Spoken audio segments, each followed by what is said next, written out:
everyone, I'm Ely Gaming here, and today we're playing Raid Shadow Legends, and we are talking Bommel 10 Hard.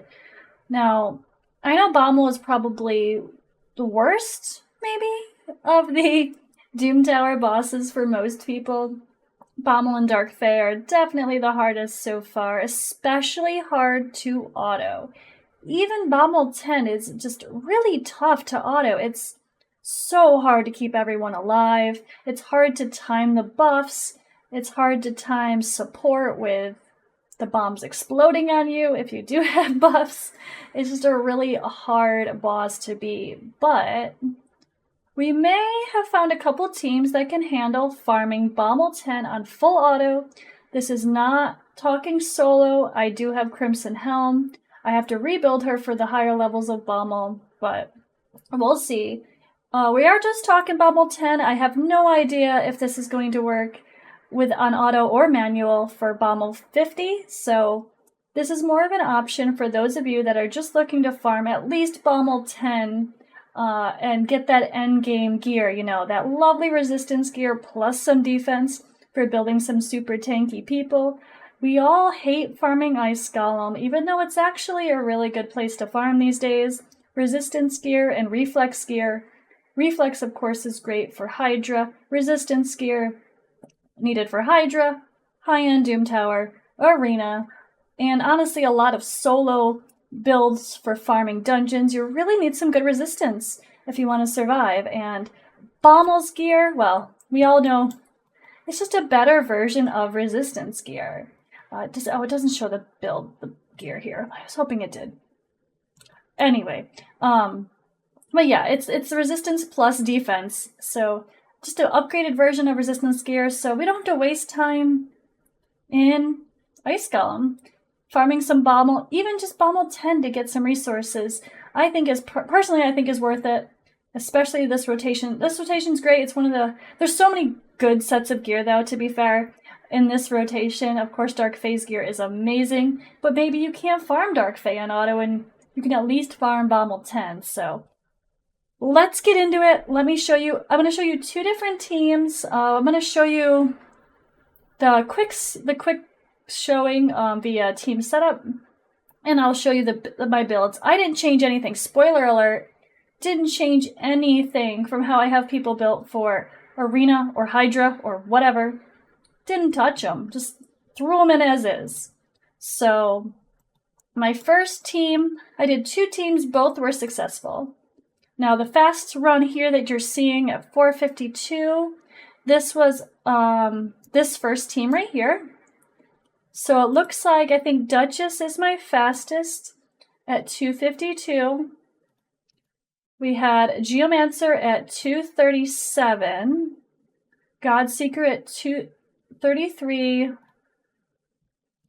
Of course, Brogni at 217, and Vogoth at only 161. It's really his passive that we're worried about. I do have him with decent accuracy just for landing the provokes, but you don't really need it. It's honestly just better to stack some more HP on him, probably. Depending on where you're using him, of course. But I'll take a look at their builds in a second. But the other team that I had success with on full auto was this one right here. This one gave me my best turns at only 127. So, I realized I'm blocking Brogni at the bottom, but it's Brogni at the bottom. We have Cardiel. He's at 250, and it's the only difference. Instead of Duchess, I swapped out Duchess and Cardiel plus the team. So I did try to do this with my Ursula instead of Cardiel or instead of Duchess, but I don't think my Ursula is good enough. She might have been able to handle this if I had her built a little bit better, but it wasn't successful, so I didn't even want to bother. Both of the runs I did here, I did this team up here. I did twice with success. The first run was only 4 minutes and something. The second run was 6 minutes. And then we had this team here, which was about 5-minute auto team. So let me go in. I'm going to show you my builds. It's really, again, I didn't change anything. Didn't change masteries, which I think is really a big deal. Like, we're sick of changing gear for Hydra and for other content. So if you can do something where you just throw some of your people together and it happens to work, just go with it. Don't get fancy. Don't try to make it faster. Just freaking go with it. Like, It's too much. It's too gear intensive. It's too time consuming. It's too resource costly. Now I get it. Not everyone has Duchess or Cardiel, but I didn't say this was free to. I don't want to say free to play friendly. To be fair, I don't know why do people say that. It's not like someone who's free to play can't pull a Duchess or a Cardiel or a Siphi or a Warlord or a Hegemon. It's very possible to pull all of these champions no matter what your account is. So, guys, can we stop saying free to play friendly? That's probably a really terrible term. It's just clickbait, let's be honest. But anyway, I'm going to quick show you my builds. I have Cardiel with resistance, decent speed, decent HP, decent defense. Nothing crazy, honestly, for him. My masteries are for Arena. Boom. Arena masteries, more resistance. Made for my Go Second team with the Cardiel. No changes there. Alrighty, so we have a Brogni. He's used in every team. He was also built for Arena. I actually think I need to change him. I'm no longer using him in Arena. So I think I might change him to like War Master for doing Hydra. So his masteries are probably going to change. My Cardiel is fully booked, and my Brogni is finally fully booked. He was not before, but I'm happy. He is in a weird mix of gear here. We do have him at 100% crit rate, just to help pump out a little bit more damage for the shields, and for the A2, and for just overall doing Hydra sucks, let's admit it. So, good HP, not crazy though. I did have him over 100,000 HP in a shield set before. Not this build. And this build does have accuracy, but not any resistance, ironically. Alright, so we have, that's the first, one of the key four, right? Who else was it? Not any of them people. Alright, let's go. Where are we at? Duchess. Alright, my Duchess is built for Arena. Swift Parry Duchess.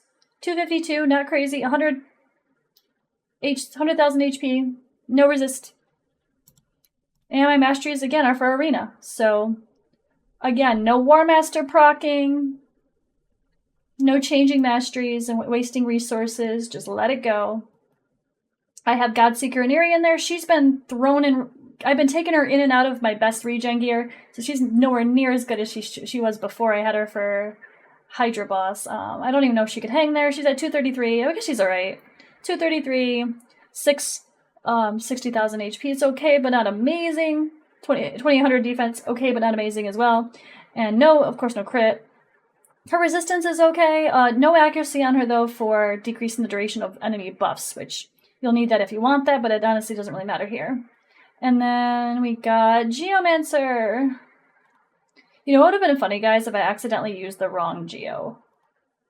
What if I used... No, I didn't, because we know the speed was good. Let me do that. I have two Geos. I just built this other one. He has no masteries, though. But this Geo was built for Hydra Boss. I don't even know what I first used him. This is probably before Hydra Boss. But good defense, okay HP, good enough speed for Hydra, and then resistance and accuracy enough to... So I think I did enough resistance to resist the Poison Cloud for Brutal, and that was about it. And again, masteries are for... We're just down to War Master behind me here. Masteries are for Hydra Boss, Clan Boss, one of the Clan Bosses.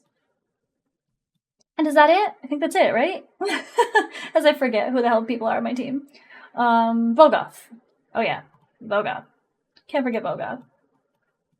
He's one of the biggest keys, honestly, guys. And if you have more than one Vogoth, you can also use multiple for this strategy. I do have my Vogoth in a Guardian set. He's had some gear stolen from him recently, so he's kind of he's not perfect at the moment. He's got 90,000 HP, a little bit of defense, but honestly, you can have really low defense on him is the best idea. I'm surprised I even have this much extra, actually. And we have accuracy for the provokes, because that's how I was using him, but not needed. Not needed. But, alright, we're going to get into the runs. I'm going to speed up through the... I guess I'll try to speed up through the waves, because whatever. And then I'll go a little bit slower for the part of actually fighting the boss. You can see it seems like it's going to be reliable. I wasn't too concerned. There was like one point where it got a little bit low. Like it might have, fouled. Wow. Words, guys, words.